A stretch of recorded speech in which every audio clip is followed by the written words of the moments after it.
How did you get involved in the ocean observing sciences? Well, I think you have to trace it back to my interest in oceanography and in how things change over time. At the end of my undergraduate career at Humboldt State, I started to make observations from a pier on a regular basis, and then continued that work through my dissertation. And El Nino discovered me, and I sort of became a fan of organized and regular observing. Great. And so that kind of leads to the next question. How would you describe the differences in general between oceanography as an endeavor versus ocean observing sciences? Well, I think the distinction is between process and time series studies. Okay. And they're both necessary, but and typically in oceanography we've been interested in a problem and gone out and tried to figure out what is responsible for some observation. And more recently we've become aware that those processes change over time, and the need to have a regular and well-defined observing system that's in place all of the time. Excellent. And so how would you describe your current interests right now, your current projects? Are you still doing a lot of El Nino work, or are you doing something No, else? I think, my I was trained as a large-scale as to trying to understand how the ocean responds to large-scale climate variability, and I continue to do that. I try to interpret observations that we make locally in terms of processes that are happening globally. Excellent. Great. And kind of tying into that same question, how would you describe the relevance of your work to, say, the common average day person? That's on short time scales.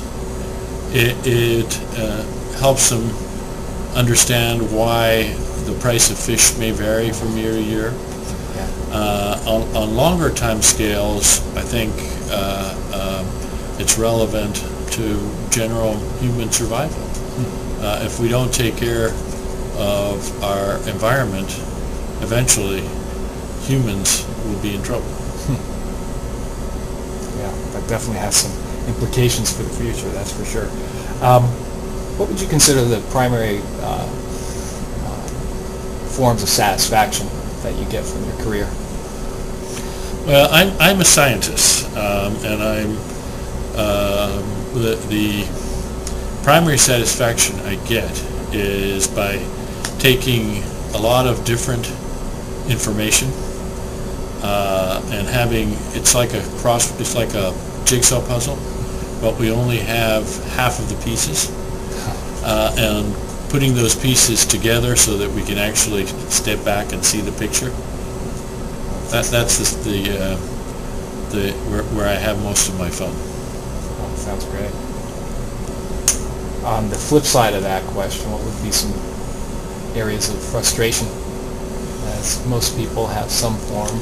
Yeah, I think the greatest frustration is with the social aspects of science, and by that I mean all the way from the way government and funding agencies operate to the way that individual scientists operate, in the sense that they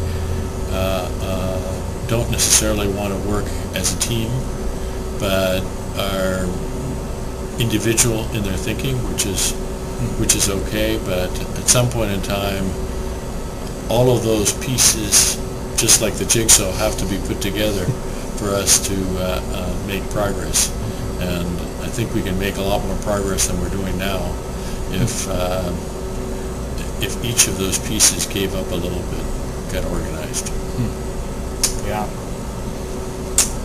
Did you experience any obstacles getting to where you are, or obtaining your career as you have it right now? I'd say the main obstacle for anybody who wants to become an oceanographer is themselves. You have to, if you have a goal, you need to persevere in the pursuit of that goal, and you need to really want to do the things that you do. You need to work long hours and things of that nature. Certainly, things could always be made easier, and some of the things that we talked about before, the way the scientific community is organized, the way the funding agencies are organized, the amount of money that's available for ocean sciences, these are all things that you could consider obstacles, but if you really want to do something, you'll make it happen. And speaking of which, what are, in your opinion, the future job prospects for the ocean observing sciences specifically, and maybe to a larger extent just marine science in general? Well, I mean, that's, I think for that you sort of have to talk about scenarios. Scenario one, where funding in the ocean sciences doesn't increase significantly over the next few decades, then the ocean sciences, the opportunities in the ocean sciences will be small. If indeed we see a big increase in ocean observing activities, then there will be a big need for a different type of scientist that can operate and use the ocean observing information. An example might be, today we have weather forecasters that take model output and observations and give us a day-to-day narrative of what our weather will be like. We'll need people like that for the ocean observing efforts as well. So there might be an opening for a new type of person at that point. Would that involve a lot of work on the technology side of it, working with instruments or computers, or what? I think there will be a variety of things. A, we'll have to maintain the observing system. B, we'll have to take the information and create models with it. Okay. And C, we'll have to take the information and synthesize it down to a form where Joe on the street can understand it. It can be understood by the common person. Well, thank you. I appreciate that, Francisco Chavez. Appreciate it. Thank you.